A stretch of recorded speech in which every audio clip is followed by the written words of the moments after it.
Welcome to the Matt Bernier Show. Welcome in the Matt Bernier Show here on Friday, August the 19th, 2016, live from Midtown Manhattan. If you're watching on DRF Live, thank you for doing so. My name is Matt Bernier. You can follow me on Twitter right there. You see at the bottom of the screen. If you're watching live or if you're watching the video version of the podcast, at Bernier_Matt on Twitter.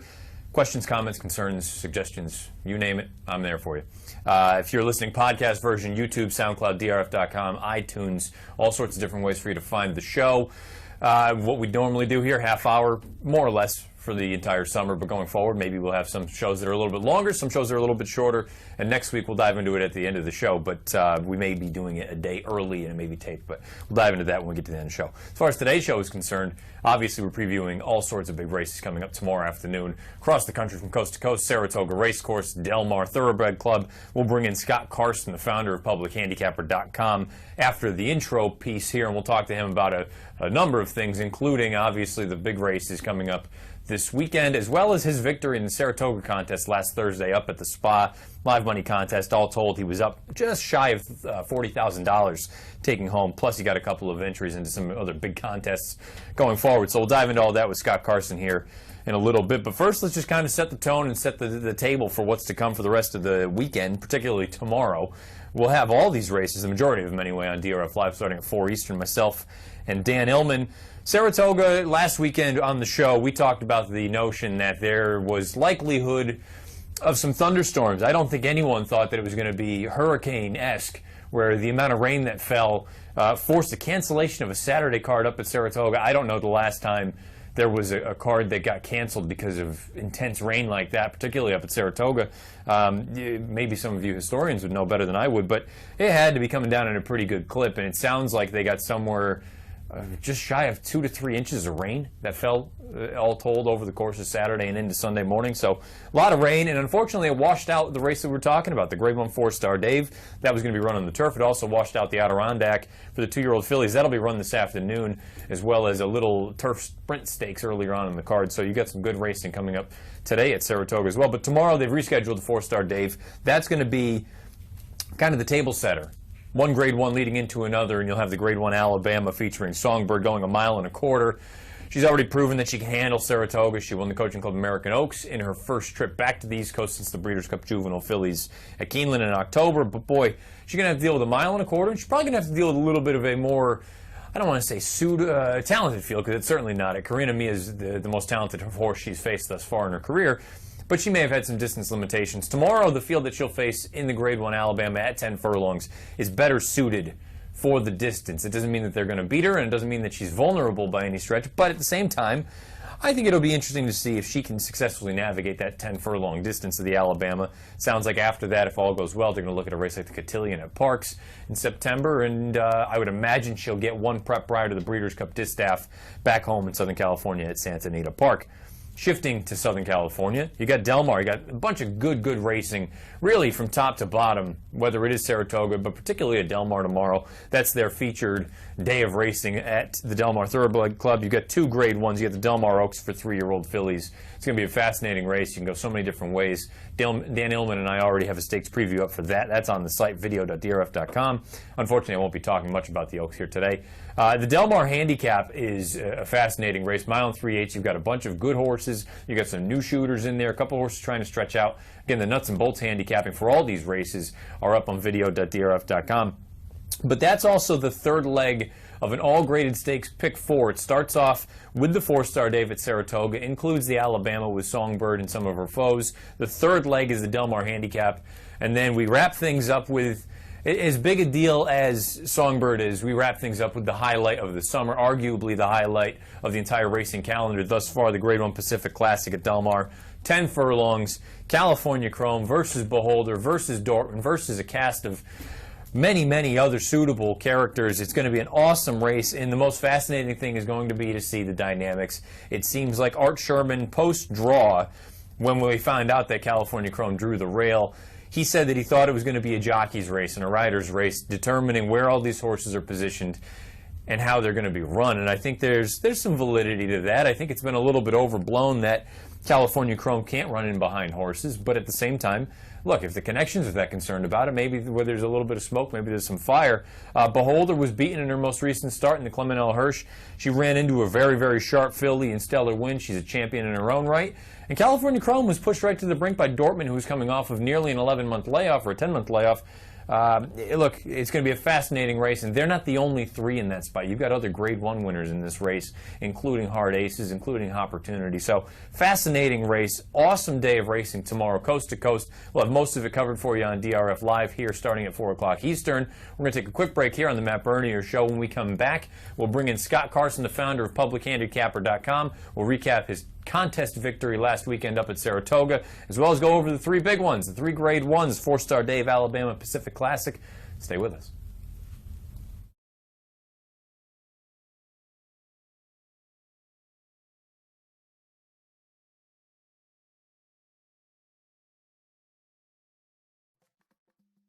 Say goodbye to your inner caveman. If you're making caveman bets on pick sixes, say goodbye to your inner caveman. If you're making caveman bets on pick sixes, you could be leaving money on the table. DRF Bets Ticket Maker helps you build more profitable exotic bets and place them with one click. Raise your game with DRF Bets Ticket Maker. Be a samurai with your ROI.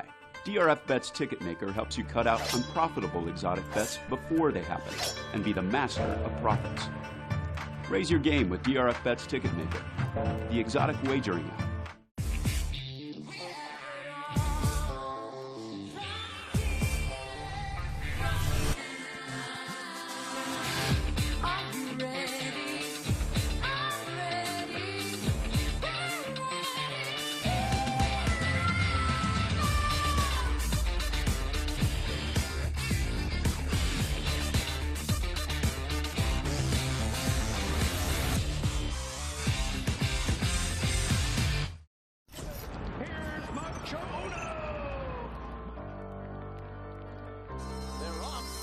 Breeders' Cup Classic.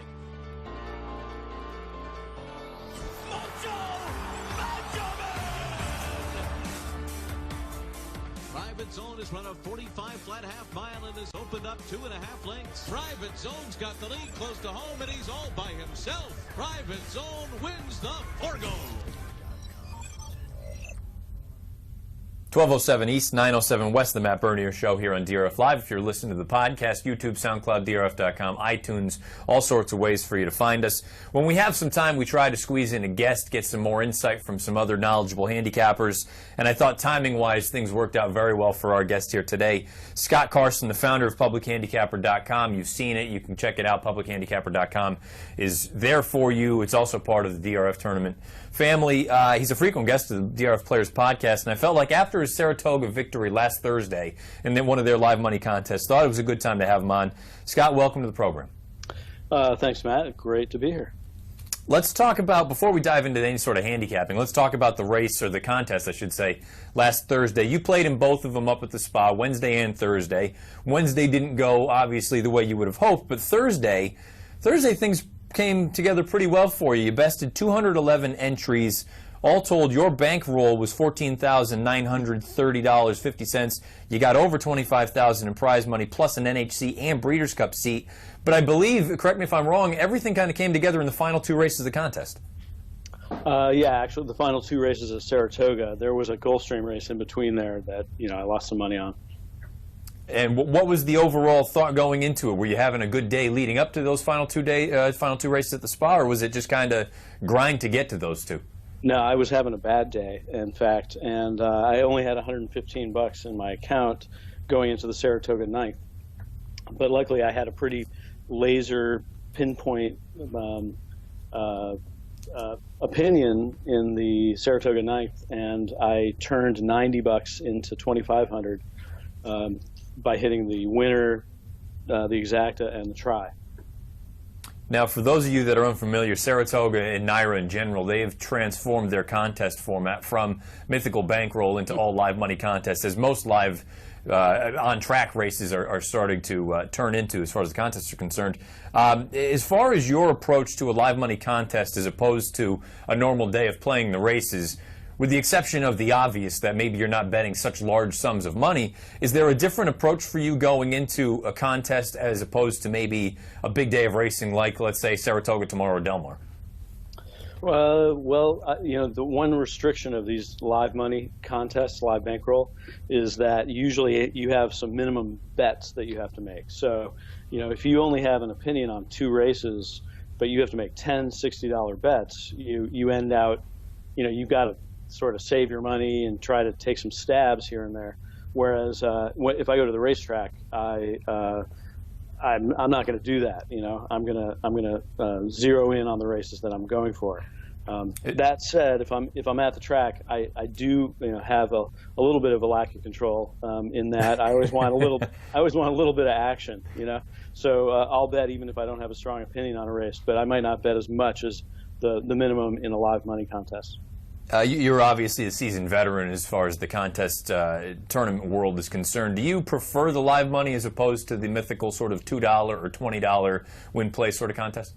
I do. I totally prefer the live bankroll, but I was asked this about the NHC, which is mythical, and I wouldn't change that. I think that's a great format too. So I like them both. The key to me, whether it's live money or mythical bankroll, is that there's got to be some mandatory plays. The one thing I don't like are all mandatory races. That doesn't work for me as well. You kind of alluded to it already, but as far as your contest approach and sort of a live money event, do you try to find 1 or 2 races or horses that you can really kind of key in around and really try to push all your chips in? Or is it a matter of you just got to kind of take it as it comes, use the leaderboard to your advantage, or just use it as sort of a guideline to say, okay, well, maybe it's time to push a little bit harder? Well, if I do have the opinion, then I formulate all my bets around that opinion. But sometimes, you'll be in a contest and you don't have a strong opinion on anything. In which case, then you're playing the leaderboard and doing what you can. Joined by Scott Carson, founder of PublicHandicapper.com on the Matt Bernier Show. He was victorious last Thursday in one of the 2 Saratoga contests that took place on Wednesday and Thursday. I made mention you've earned NHC and Breeders' Cup betting challenge seats. Do you have 1 or 2 entries thus far in the NHC, and do you have 1 or 2 entries as far as the Breeders' Cup is concerned? I have 2 entries for the NHC, and this will be the first year that I've been able to do that. And I have 1 for the BC, and it's the first one that I've actually won. In other years, I bought in because I love the contest so much that I bought in. Now, as far as your sort of schedule leading up to the Breeders' Cup, the beauty of the Breeders' Cup betting challenge is obviously it's the largest live money bank contest in the world, but it's also not that far away from the NHC. Do you have sort of a plan going forward leading up to the Breeders' Cup as far as your contest play is concerned? I don't think I'm going to be in very many contests between now and then, so I'm going to be taking the frosted approach. Coming in fresh? Coming in fresh, but I will. I always bet a little bit of money if I have an opinion on the weekend. So I think that I'll still be keeping sharp. Just that's what Public Handicapper is for. Even if you're busy, there's 4 races a week, so that'll keep me sharp, I think. Well, while we've got you for a couple more minutes, let's dive into 3 of the Grade 1 races that we've got coming up tomorrow. 2 from Saratoga, 1 from Del Mar. The 4-Star Dave was washed out last week, unfortunately, and I believe we've got an entry card for those of you that are watching as far as the video portion of the show is concerned. It got washed out. Now we're more likely than not going to get firm going. There's a little bit of a chance of thunder. What are your thoughts as far as this field is concerned, a field of 9? I absolutely love this race. I don't get races like this that I love that often. If it was a contest race, I would bet everything I had on this race. Really? Yeah, I really love King Creesa, okay, the 1 horse. He's 12-to-1 morning line. And the reason I love him is I think he is the 4-Star Dave's heir apparent. He's 7 years old. He already has 10 wins on the turf. He keeps on coming back every year and winning races.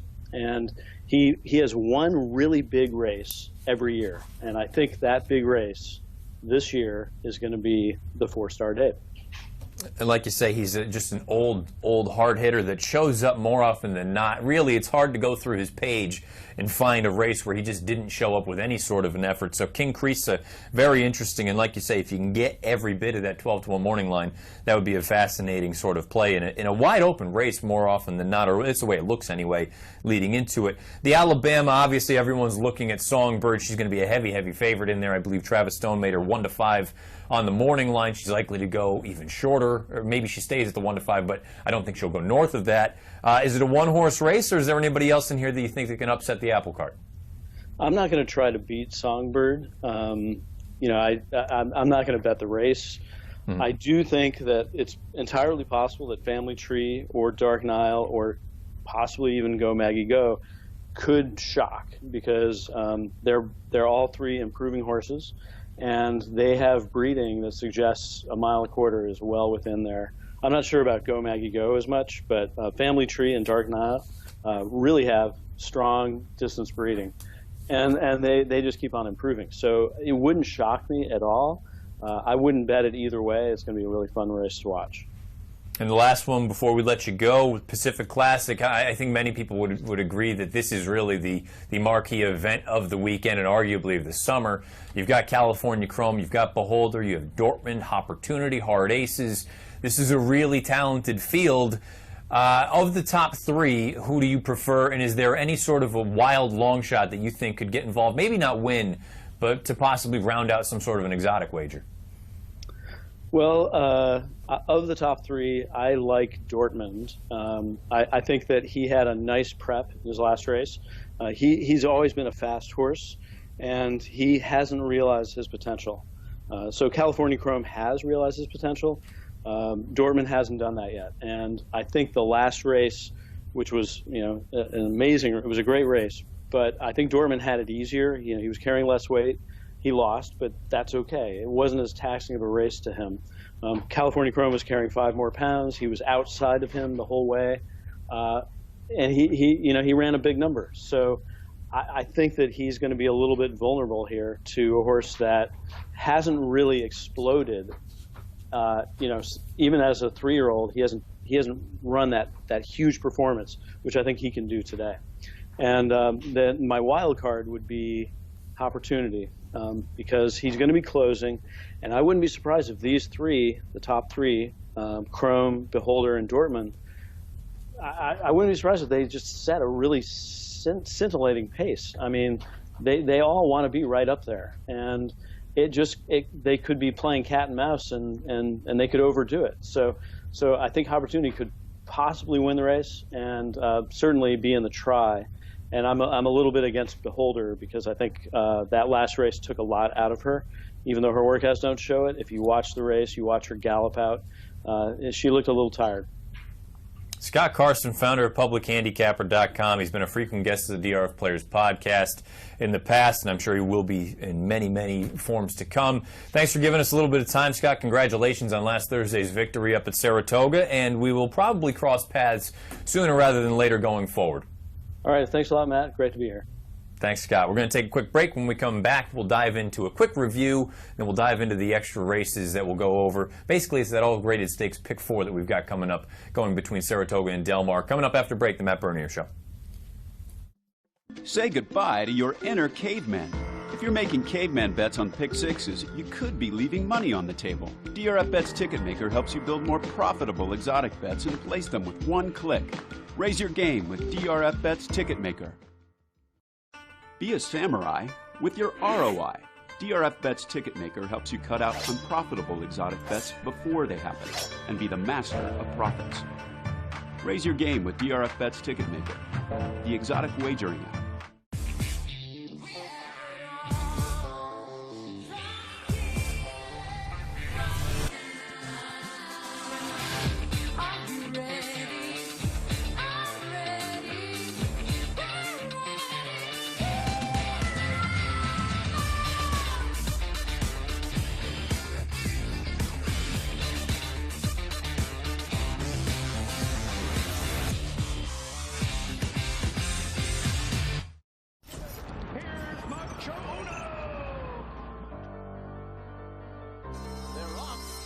Breeders' Cup Classic.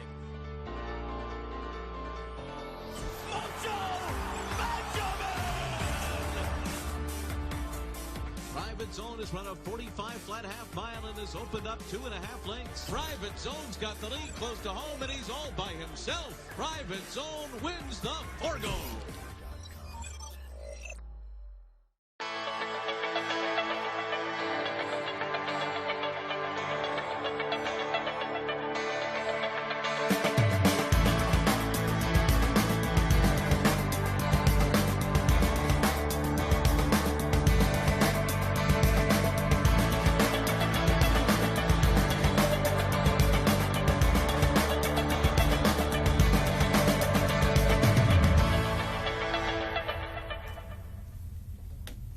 20 after 12 on the East, 20 after 9 on the West, the Matt Bernier Show on DRF Live. I want to thank my guest, Scott Carson, founder of PublicHandicapper.com, for giving us about 10 minutes, diving into those 3 races that we went over, the 4-Star Dave, the Alabama, and the P Classic. And again, congratulations on a big performance up at Saratoga last Thursday. One of the good guys in the contest world. And again, we've said it so often on this show, whether it's the Players Podcast or other iterations, we've said it in the past. The contest world, everyone, it's a little bit intimidating at first, but everyone's very, very kind. The fraternity level is very high, and it's one of those things that you're going to meet a lot more people that have common interests, and you can form friendships and bonds. So Scott Carson, one of the good guys in the contest world, and deserves to get that victory last Thursday up at the spot. Let's dive into, we're not going to have any more breaks here. It's going to be a 10-minute stretch, so pardon if I reach down and grab some water at some point during this thing. We're going to go over the races from last weekend that we went over here previewing on the show, and obviously 2 of them got washed out, the Adirondack and the 4-Star Dave. We'll dive back into the 4-Star Dave after we review this, but we've got 3 from Arlington Park. We've got 1 from Del Mar. Let's start right off at the top. Going into the Secretariat, I thought the most likely winner was a horse called Beach Patrol. I thought a live long shot was Corden. Let's take it from the top of the lane, John G. Dooley. Looking to thread through and comes on through as they straighten for home. It's Beach Patrol. Beach Patrol charging at Long Island Sound, who's staying on for the final furlong. American Patriot of that one pace, one mean man. Oscar dominated on the far outside and Surgical Strike. We're inside the final half furlong. Beach Patrol just has the edge. Long Island Sound, American Patriot. It's a doozy. It's Beach Patrol. You know, I suppose you can make the argument, Beach Patrol, who I thought was the most likely winner, he wins at 5-2. I suppose you can make the argument that American Patriot for Pletcher, if he changes leads a little bit earlier, maybe he does go on with it and get the job done. But I thought Dan Ellman brought up a very good point that American Patriot is a giant, giant horse. And I wonder if at that point in the day, maybe there was still a little bit more given the ground. Maybe he didn't appreciate that, wants it a little bit firmer. He's a giant horse. I wonder if he'll stretch out a little bit longer. And if, ideally, if he can get that firm going, maybe American Patriot can turn it a little bit. Beach Patrol, I have no knock with the way that he ran. I thought he was very good. Got a good trip, but he was very game down the lane to hold off Long Island Sound. Corden, hey, he finished 6th, but guess what? At 55-1, I called him a long shot. He was a long shot, and he ran like a long shot. Let's move on to the Beverly D. Thought the most likely winner going into it was C. Khaleesi for Chad Brown. Live long shot being Mary Pop, top of the lane, John G. Dooley. Wide is C. Khaleesi. They turn for home. It's Zapessa. Zapessa strains away in front. 3/4 posted at 1:12 and 2/5 seconds. There's one more furlong to go for Zapessa. Here comes C. Khaleesi's charge. Faux-filet, no fault of mine. Alsgal, Secret Summon on the front outside. It's C. Khaleesi and up Beverly D. Chased on by Alsgal. C. Khaleesi. C. Khaleesi. And Florent Giroux having a magical million day. Most likely winner, C. Khaleesi. You know what? Guess what? The public smoked that one out. Just it wasn't obvious. It was obvious, I should say. It wasn't like I was giving you something that you didn't already know. She wins at even money. Mary Pop, she was up the track, finished 11th. Very disappointing at 22-1. C. Khaleesi, the one thing I'll say, I was surprised at how many people on Twitter after the race immediately thought that this all of a sudden meant that she was going to be the monster for the Breeders' Cup Filly Mare Turf. I thought she ran very well. Don't get me wrong, and she's a supremely talented filly. I mean, she held off Alsgal. Alsgal's, I don't think anyone is saying a likely winner of the Breeders' Cup Filly Mare Turf. I think C. Khaleesi is going to need to run much better if she's going to win a race like the BC Filly Mare Turf at Santa Anita. But at the end of the day, she won the Beverly D, a rightful and deserving winner in that spot. The Arlington Million, the big one, I thought World Approval was the most likely winner. I thought a live long shot was Decorated Soldier. He scratched. Top of the lane, take it home. Getting for Danny Tudhope. Enter the inside. Kazaki right there into the stretch. 3/16 to go. Take the stand. Here comes Deauville. Right there on the outside, Mondialiste. World Approval still battling. Kasaki makes a split. They come inside the final effort long. They gain by Greengrass of Wyoming. It's Mondialiste. Mondialiste has come away with the Arlington Million. Mondialiste loves left-handed racing, and he loves it over here in North America. He's got grade 1 victories at a one-turn mile and now at a mile and a quarter in the Arlington Million. World Approval, super disappointing. Finished 7th at 7-2. Look, Bob Baffer brought it up last year with American Pharoah. These horses aren't machines. Occasionally they are going to go off form and they're going to throw in a dud. Maybe this was World Approval's dud. I still think he's a supremely talented horse, and I think he can take a step forward coming back out of that. But obviously the Arlington Million was not the best situation for him. The Best Pal, 2-year-olds down at Del Mar. Thought it was a fantastic race going in. Thought there were two horses that were kind of head and shoulders above everyone else. Big League and Klimt. I thought the most likely winner was Big League. For a live long shot, I thought Rinse and Repeat could round out some exotics for you. Trevor Denman, take him home. And it is Big League and Klimt. These two stride for stride, noses apart as they come past the 8th pole. Thirst for Life running on third at the rail. Klimt now gets the lead, and Klimt outrunning Big League with a 16th to go. Klimt is inching away and is coming home to win the Best Pal. Klimt, an impressive performance under Rafael Bejarano. Klimt wins it well. Big League second, then Thirst for Life, Rinse and Repeat, Secret House and Drafted.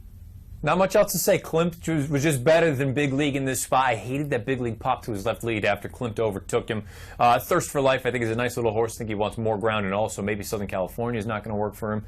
And if you did want to use, that's terrible English. If you wanted to use a long shot for a trifecta or a superfecta, I thought Rinse and Repeat was one that you could use. Went off with the longest shot in the field, ran 4th at 16-1. So maybe some people use that to their advantage. Let's move into the preview because we're getting down short on time. The 4-star Dave. When I talked to Watchmaker earlier when we did the Weekend Warrior, you know, this isn't Groundhog Day. This isn't the movie with Bill Murray. But we're going to take a look at the card right here. These are my odds. Things have changed a little bit if you remember going back to last week. You're going to see that some of the horses, it's the same field, but I have tweaked some of the numbers simply because I thought last week we would be running on less than firm going. And I'm going to project that we're going to be running on firm going. And I think that changes the odds for a couple of these horses. A vulnerable favorite, I'm sticking by it. The 8 Tourist, he's going to be a heavy favorite going into this race. And let's take a look at his most recent start in the Shoemaker Mile at Santa Anita. I didn't think there was any excuse for this. He's in the pink silks on the outside. You're going to see him on his left lead for a long time. This is typical Tourist. He's done this time and time again. I understand Midnight Storm down on the inside is very gutsy and very game. And he's come back to flatter this, coming back to win the Eddie Reed down at Del Mar. But Tourist, tell me what the excuse is. Why did he not win this race? I thought he was supposed to get the job done, particularly at the top of the lane. Mike Watchmaker even brought it up. He said he was 1-5 to win at the top of the lane. That's just the kind of horse that at a short price, I don't want him. I'm going to try to beat him. I don't know that I'm in love with anyone else, but I am going to try to beat him. I think Tourist is a vulnerable favorite in the 4-star Dave. The Alabama, let's take a look at that. You've got a full field, not full field, you've got a field of 7. How many horses really want to go against Songbird? I think she should be 3-5. She's not going to be 3-5. She'll be 1-5 or 1-9 in this spot. And at the end of the day, I think she's going to win. But boy, I'm very intrigued by the 5 family tree. I made her 6-1. I think that's a fair number on this horse. About a 15% chance. I think the way that she finished in the Indiana Oaks, she galloped out like a freight train. You look at the pedigree, I think it's there for her. She has the sort of running style that I think could work. She's going to be able to sit off Songbird. I think in an ideal world, and Illman and I will talk about this tomorrow on DRF Live, I would love Go Maggie Go to go after Songbird early. And I'm not saying that I want Songbird to lose. I love her. Everyone knows I've been loving her since her first start down at Del Mar last year.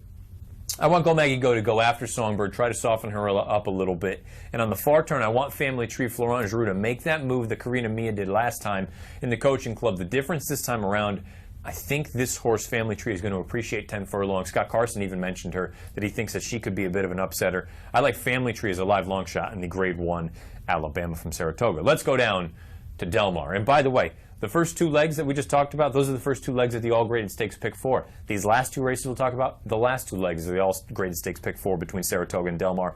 The Del Mar handicap, you got a field of 12 in here. It's a fascinating race. You can go so many different ways. You got horses stretching out in distance. You got horses coming off of layoffs, all sorts of different things. For me, the most likely winner in the live long shot are going to come out of a common race. They're going to come out of the Grade 2 Eddie Reed. It was race number 9 at Del Mar on July the 17th. For me, the live long shot in this spot, you're going to see him toward the back. He's a horse called Patentar, and he's in the green. And now he's just dangling down to the inside. He's going to finish full of run. I think the most likely winner is the horse drifting out right here, the number 2. That's Flamboyant, and I think the reason he's the most likely winner, I think he takes a step forward coming out of this race. That was his first start since Dubai.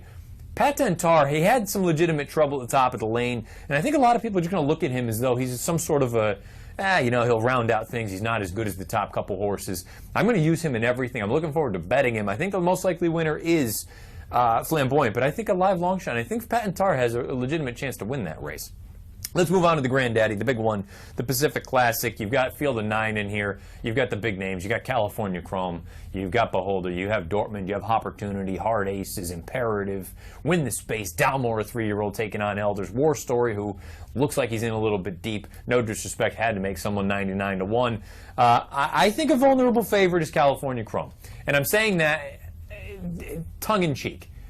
Based on his most recent start, we're going to take a look at the San Diego handicap when he ran up against Dortmund. You have Dortmund down on the inside. He's going to change leads a little bit late. And California Chrome looks like he's going to dust him, but he doesn't. And then the gallop out left a little bit of something to be desired. I love the fact that Dortmund digs in as gamely as he does. Also keep an eye on that horse in third. Mike Smith hasn't asked Win the Space to run a step. These two are in all-out drives on the front. I'm not suggesting that Win the Space is one that can come back and win this race, but I'll use him as a backup in the pick 4. California Chrome's a vulnerable favorite. I'm going to use him as an A. I think he's the most likely winner of the race at the same time, but I'm not going to be surprised if any one of the 3 win. I kind of want to side against Dortmund just because I don't think 10 furlongs is his game. I think he's going to be better at a mile or a mile and an eighth. But I think this is a fascinating race. Even if we want to say it's the big 3, Opportunity has a chance in here. Win the Space, I don't think is totally without a chance. Dortmund, I want to take a small stand against. And my pick, as you could see, we did the formulator race of the day for Saturday, myself and Elman. I'm going to go back to the big girl. I think she's still got some talent. I'm going to pick Beholder. But from a wagering standpoint, I think you can go a couple different ways in there. Down and dirty, we're done. We got about, we're a minute over at this point, but let's take a look at tomorrow's slate, what's to come on DRF Live starting at 4 o'clock Eastern. It's myself and Dan Illman bringing you through the entire thing starting. You've got some good stakes racing. Big horse up at Woodbine going to run a 3-year-old against the Elders, Conquest Enforcer. He could be interesting. You look, we got the Grade 3 Monmouth Oaks, then clearly the Grade 1 4-star Dave, the Grade 1 Alabama, the Grade 1 Delmar Oaks. After that's over, we'll throw up previews of the Delmar Handicap as well as the Pacific Classic. Pacific Classic, I believe, post time is 9:15 on the East Coast, 6:15 on the West Coast. So a lot of good things coming up on DRF Live tomorrow, starting at 4 o'clock Eastern video-wise, but you're going to want to stay tuned to the feed all day today and all day tomorrow. It's right below the video player if you're taking a look. And without further ado, we're going to send it over to the formulator race of the day for Friday. As far as next week is concerned here on the Matt Bernier Show, we're going to tape it on Thursday. Maybe it'll be live Thursday and repeat it on Friday. We're going to have to figure that out here logistically because I'll be up at Saratoga on Friday. Myself, Mike Watchmaker, Peter Thomas Fornitzow will be doing a seminar at Ciro's getting you ready for Travers Day on Saturday, and then I'll also be doing a seminar Saturday morning before the Travers and all sorts of good stuff. It looks like it's going to be a full field. A lot of stuff to come. Big races coming up tomorrow as well as next week. Saratoga and Delmar. Without further ado, I've been Matt Bernier. You follow me at Bernier_Matt. This is the Matt Bernier Show, and this is the formulator race of the day for Friday. I believe it is, say again? It's the Skidmore. Let's take a look at it.